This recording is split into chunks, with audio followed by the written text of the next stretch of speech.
देखो बेटा, तुम्हारे तीनों साथी बहुत ही धनवान हैं, तीनों बड़े घराने के हैं और हम ठहरे गरीब। 2 वक्त की रोटी के लिए भी दिन रात मेहनत करनी पड़ती है। भला धरती और आसमान का मिलाप कैसे हो सकता है? तुम्हारा उनके साथ उठना बैठना खाना पीना मुझे अच्छा नहीं लगता, क्योंकि हम गरीब हैं। तुम्हारी उनके साथ इस तरह की मित्रता आज से मुझे दिखाई नहीं देनी चाहिए। पिताश्री, चाहे कुछ भी हो जाए पर मैं अपने मित्रों को नहीं छोड़ सकता, उनसे अलग नहीं रह सकता। अगर फिर भी आप नहीं मानेंगे तो मैं यह घर छोड़कर हमेशा हमेशा के लिए चला जाऊंगा। तो ठीक है, तुम मेरा घर छोड़कर यहाँ से चले जाओ। ठीक है पिताश्री, आज से मैं यह घर छोड़ रहा हूँ।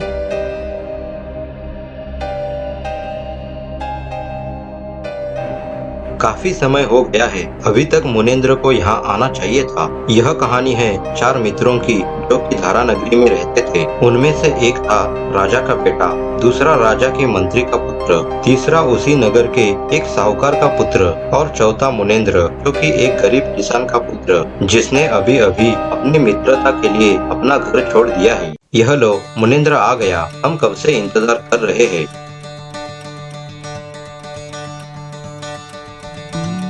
लेकिन मुनेंद्र, तुम इतने परेशान और उदास क्यों लग रहे हो? जल्दी बताओ, बात क्या है? क्या बताओ मित्रों, मेरी तुमसे यह मित्रता पिताश्री को अच्छी नहीं लगती। पिता है कि हम जैसे गरीबों की तुलना तुम जैसे धनवान के साथ नहीं हो सकती। हम लोग आपकी बराबरी के नहीं हैं, इसलिए उन्होंने मुझे तुमसे दूर रहने के लिए कहा है। पर मैंने उनकी एक बात नहीं मानी। मुझे मेरे मित्रता और तुम तीनों पर पूरा विश्वास है कि तुम्हारे मन में ऐसा कोई विचार नहीं होगा। इसी कारण पिताश्री का और मेरा झगड़ा हो गया और मैंने हमेशा के लिए अपना घर छोड़ दिया है। तो बात ऐसी है, तुम्हें क्या लगता है हम तीनों तुम्हारा साथ छोड़ देंगे? नहीं, आज से हम तीनों तुम्हारे साथ ही रहेंगे। हम भी अपना अपना घर छोड़ रहे हैं। आज ही हम यह नगर छोड़ देते हैं और कहीं दूसरी जगह निकल पड़ते हैं। इतना कहकर राजकुमार ने धारा नगरी को अलविदा किया और उन तीनों को लेकर वन की ओर चल पड़ा। धीरे धीरे सूरज पश्चिम की ओर समुद्र में डूबता गया और अंधेरा छाने लगा। चारों मित्र वन से गुजर रहे थे।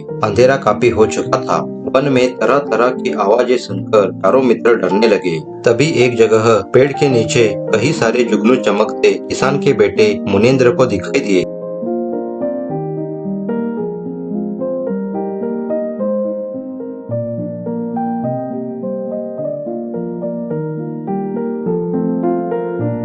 वो देखो, वहाँ पेड़ के नीचे कई सारे जुगनू चमक रहे हैं। चारों ओर काफी अंधेरा छाया हुआ है। भूख के मारे पेट में चूहे दौड़ रहे हैं। सुबह होने तक उसी पेड़ के नीचे विश्राम करते हैं। जल्दी चलो।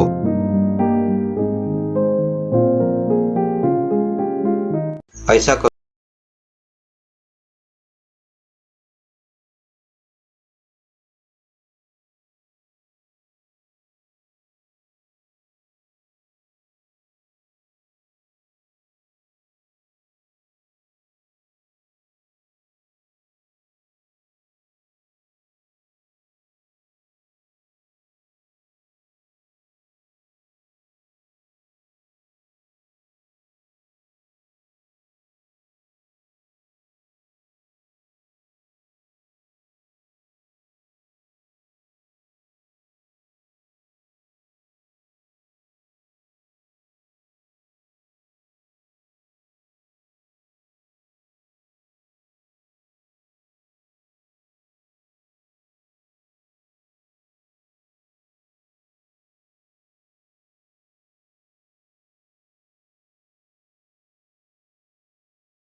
चमत्कार होगा। जो भी चौथा यानी कच्चा आम खाएगा उसे उम्र कैद की सजा होगी। इतना कहकर वह देवता अदृश्य हो गए।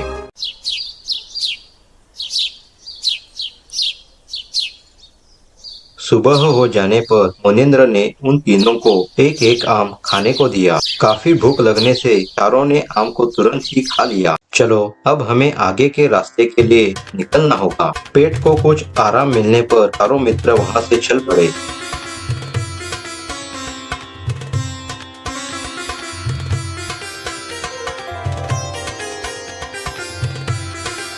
काफी देर चलने से सभी को फिर से भूख और प्यास लग गई। तभी उन्हें एक कुआं दिखाई दिया।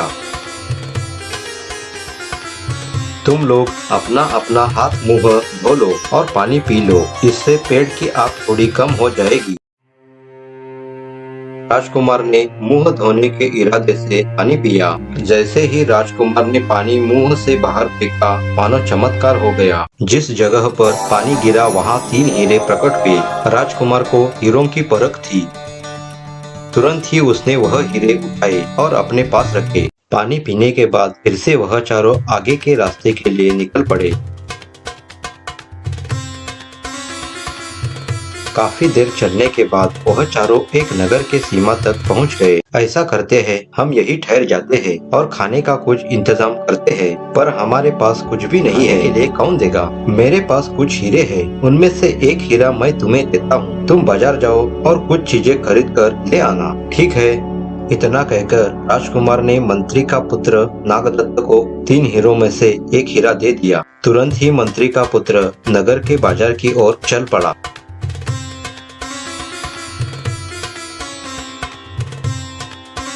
अरे ये क्या, यहाँ तो काफी भीड़ लगी हुई है और सामने वह हाथी फल की माला सूंड में लेकर क्यों खड़ा है? आखिरकार बात क्या है? मुझे पता लगाना ही होगा।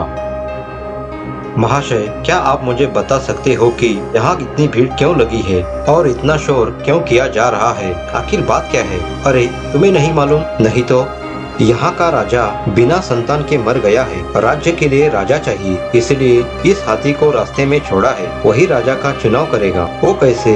हाथी की सूंड में वह फल की माला देख रहे हो ना? हाँ हाँ, देख तो रहा हूँ, पर विश्वास नहीं हो रहा है। हाथी जिसके गले में फल की माला डालेगा वही हमारा राजा बन जाएगा। देखो देखो, लगता है वह हाथी मेरी तरफ ही आ रहा है। एक तरफ हट जाओ।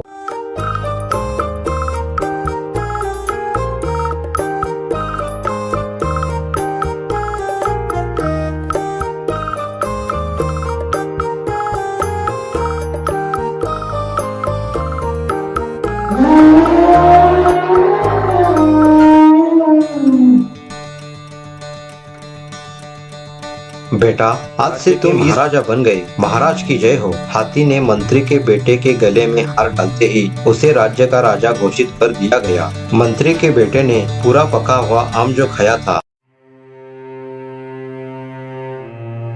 काफी समय हो चुका है, अभी तक नागदत्त आया कैसे नहीं? ऐसा करता हूँ, मेरे पास जो हीरे बचे हैं उनमें से एक हरिप्रसाद को दे देता हूँ और उसे बाजार भेजकर कुछ चीजें खरीद कर आने के लिए कहता हूँ। इतना सोचकर राजकुमार ने एक हीरा साहूकार के पुत्र हरिप्रसाद के पास देकर कहा, हरिप्रसाद, इस हीरे को बेचकर जो भी रकम आ जाए उस रुपयों से हमारे लिए जो भी मिलता है उसे खरीद कर ले आना, और रास्ते में मंत्री का पुत्र कहीं भी दिख जाए उसे भी साथ लेकर जल्दी दोनों यहाँ पहुँच जाना। तुरंत ही साहूकार का पुत्र हरिप्रसाद बाजार की ओर निकल पड़ा। राज्य को राजा मिल गया था, लेकिन अभी तक मंत्री का चुनाव बाकी था।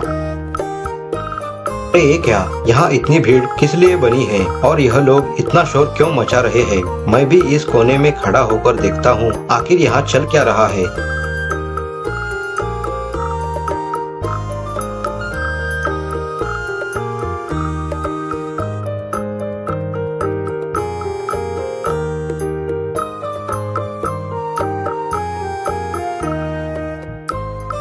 उस हाथी ने साहूकार के पुत्र को फूल की माला पहनाई। इस प्रकार साहूकार का पुत्र उस राज्य का मंत्री बन गया। उसने दूसरा आम खाया था। मंत्री बनते ही अपने साथियों को भूल गया। काफी समय हो चुका है। नागदत्त और हरिप्रसाद का वापिस लौटने का आता पता नहीं। भूख के मारे प्राण निकलते जा रहे हैं। मुनींद्र, तुम ऐसा करो, यह तीसरा हीरा लेकर जाओ और जल्दी से कुछ खाने के लिए लेकर आ जाओ। ठीक है मित्र, मैं तुरंत ही जाता हूँ और खाने के लिए कुछ लेकर आता हूँ। तुम यही ठहरो और मेरे आने का इंतजार करो।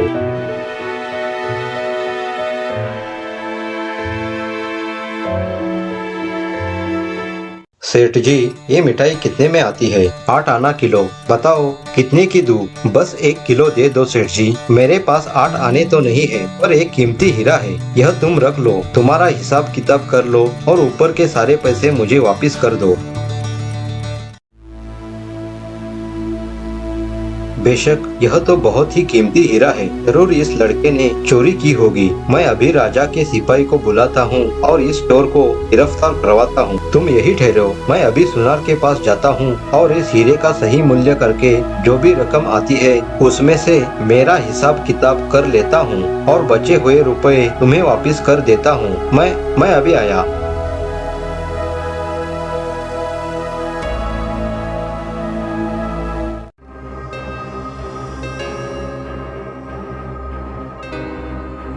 क्या हुआ सेठ जी, आप सिपाही लेकर किस लिए आए हो? हम तुम्हें यहाँ हीरे की चोरी करने के अपराध में गिरफ्तार करने आए हैं। हम तुम्हें बंदी बनाकर, पर यह हीरा तो मेरे मित्र हमारे राज्य के महाराज के पुत्र विक्रमादित्य ने दिया है। आप चाहो तो मैं अभी आपको उनसे मिलवाता हूँ, लेकिन इस वक्त वो कहाँ है? इस नगर के बाहर एक वृक्ष के नीचे मेरी प्रतीक्षा कर रहे हैं। यह लड़का झूठ बोल रहा है, जरूर यह लड़का नगर के बाहर आपको ले जाकर वहाँ से भाग जाएगा। तुम इसकी बातों में मत आना, फौरन इसे गिरफ्तार कर लो। सिपाहियों ने मुनेंद्र की एक बात तक नहीं सुनी। सिपाही उसे लेकर चले गए। इस तरह मुनेंद्र को उम्र कैद की सजा हो गई, क्योंकि उसने कच्चा आम जो खाया था। अपने तीनों साथियों की राह देखते देखते राजकुमार बहुत ही परेशान हो गया। यह बड़ा ही विचित्र नगर है, मेरा एक भी मित्र वापस नहीं आया। ऐसे नगर में ना रहना ही अच्छा है। इतना सोचकर राजकुमार वहाँ से दूसरी ओर चल पड़ा। चलते चलते वह एक गांव के पास पहुंच गया। तभी उसे एक आदमी सामने से आता दिखाई दिया।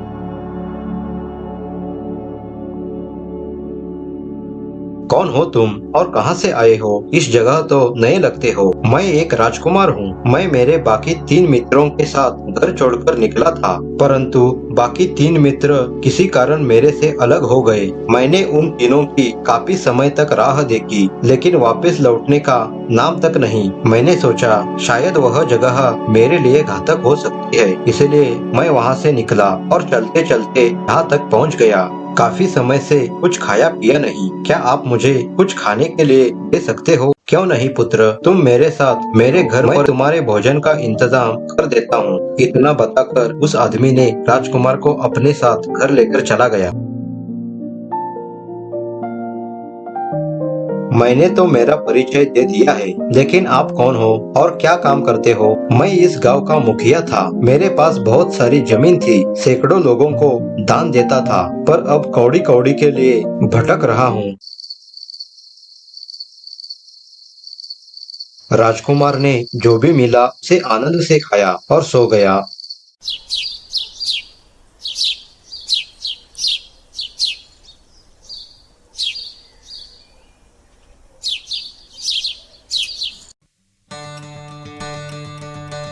यह हीरे लो और उन्हें बेचकर जो भी रकम आती है उन्हीं से दान का काम फिर से शुरू करो। राजकुमार अब मुखिया के पास रहने लगा। हर रोज राजकुमार उसे 3 हीरे देता था, जिससे मुखिया गरीबों में दान का काम करने लगा। ऐसे ही दिन गुजरते गए। मुखिया का इस तरह का दान करना उसके खेत में काम करने वाली एक औरत को देखा नहीं गया। पद्मिनी, कैसे भी करके मुखिया के घर जो लड़का है उसे अपने जाल में फंसा लो और उसे हमारे घर भोजन के लिए आमंत्रण दो। एक बार वो लड़का हमारे घर आ जाएगा, उसके बाद हमें इतना धन मिलेगा कि हम जिंदगी भर आराम से बैठकर खाएंगे।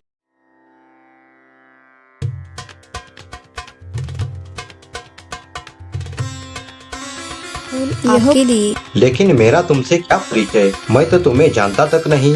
मेरा नाम पद्मिनी है, मैं इसी गांव की हूँ। मेरी माँ मुखिया के खेत में काम करती है। माँ कहती है कि मुखिया के घर आपके पाँव लगने से मुखिया फिर से धनवान हो गया। मैं भी यही चाहती हूँ कि आप भी हमारे घर एक बार जरूर आए, इसलिए मैं तुम्हें हमारे घर भोजन करने के लिए आमंत्रण देने आई हूँ। क्या आप मेरी यह ख्वाहिश पूरी कर सकते हो? तो नहीं, मैं आज ही आपके घर भोजन करने के लिए आ जाऊंगा।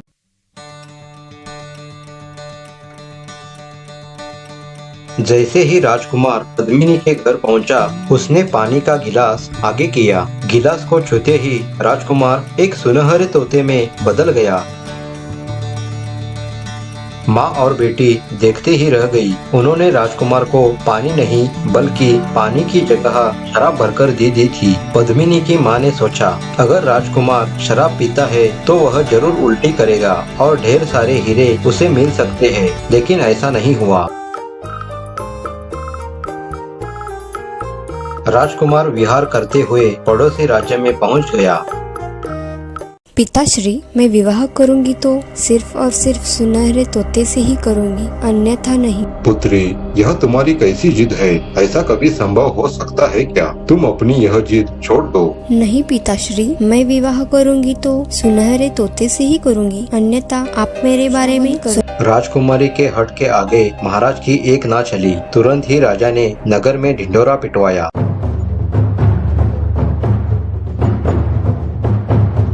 सुनो सुनो सुनो, ध्यान से सुनो। जिस किसी को भी सुनहरा तोता मिल जाए उसे पकड़कर राजमहल लेकर आ जाओ। महाराज उसे 10,000 स्वर्ण मुद्राएं इनाम के तौर पर देने वाले हैं। सुनो सुनो सुनो, ध्यान से सुनो।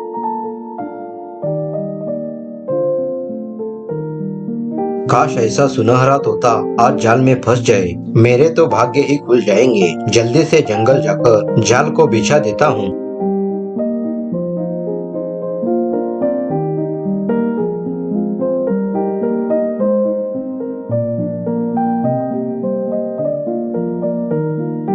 हाँ, यह जगह जाल बिछाने के लिए सही रहेगी। मैं तुरंत ही यहाँ पर जाल बिछा देता हूँ। इतना कहकर शिकारी ने वहाँ पर अपना जाल बिछा दिया और पास की ही झाड़ियों में छिपकर बैठने के लिए चला गया। काफी प्यास और भूख लगी है। लगता है आसपास ही कहीं झरना है।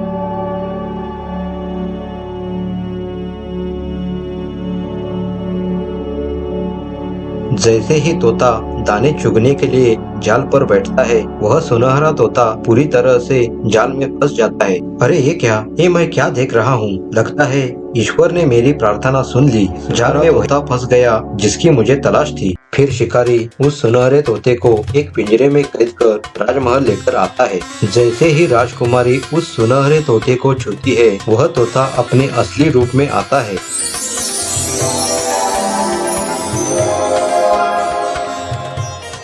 फिर राजा उन दोनों की बड़े धूमधाम से शादी करवाता है और बहुत सारे धन के साथ अपना आधा राज्य उनको दे देता है। एक दिन की बात है। मेरे तीनों मित्र मुझसे बिछड़कर 1 साल गुजर चुका है। लगता है उस राज्य के राजा ने उन्हें चोर लुटेरे समझकर बंदी बनाकर रखा होगा। ऐसा करता हूँ, कल ही मैं उस राज्य पर आक्रमण करने की घोषणा करता हूँ। महाराज की जय हो। महाराज, अभी अभी यह खबर मिल रही है कि हमारे पड़ोस के राज्य के महाराज ने हमारे राज्य पर आक्रमण करने की घोषणा की है। बस यही समाचार लेकर आया था। आखिर ऐसी क्या बात है जो कि हमारा पड़ोसी राजा हमारे राज्य पर आक्रमण करने पर उतरा है? हमने तो कभी उस राज्य को नुकसान नहीं पहुंचाया था। मित्र, भलाई इसमें ही है कि हम खुद वहां जाकर उस राजा से बातचीत करें। तीनों मित्र एक दूसरे को देखते ही पहचान गए। पर मित्र, हमारे राज्य पर आक्रमण करने के पीछे तुम्हारी क्या धारणा थी? क्या बताओ मित्र। उस दिन को आप एक एक हीरा देकर खाना लेकर आने के लिए भेजा था, पर आप तीनों महाशय लौटे ही नहीं। मैंने आप तीनों की बहुत प्रतीक्षा की और वापस निकल पड़ा, लेकिन उसी दिन से लेकर आज तक तुम तीनों की याद हर पल मुझे आती रही। सोचा उस देश के राजा ने आप तीनों को बंदी बनाया होगा, इसलिए बदला लेने के विचार से उस राज्य पर आक्रमण करने का इरादा किया। लेकिन आप दोनों तो मिल गए। मुनेंद्र कहाँ पर है? उसका पता तो हमें भी नहीं। उसे आज तक हमने कहीं पर भी देखा नहीं। तो फिर चलो तीनों मिलकर हमारे मित्र को ढूंढते हैं। पूछताछ करने पर यह पता लगा कि मुनेंद्र उसी पड़ोसी राज्य के कारागृह में चोरी करने के आरोप में उम्र कैद की सजा भुगत रहा है।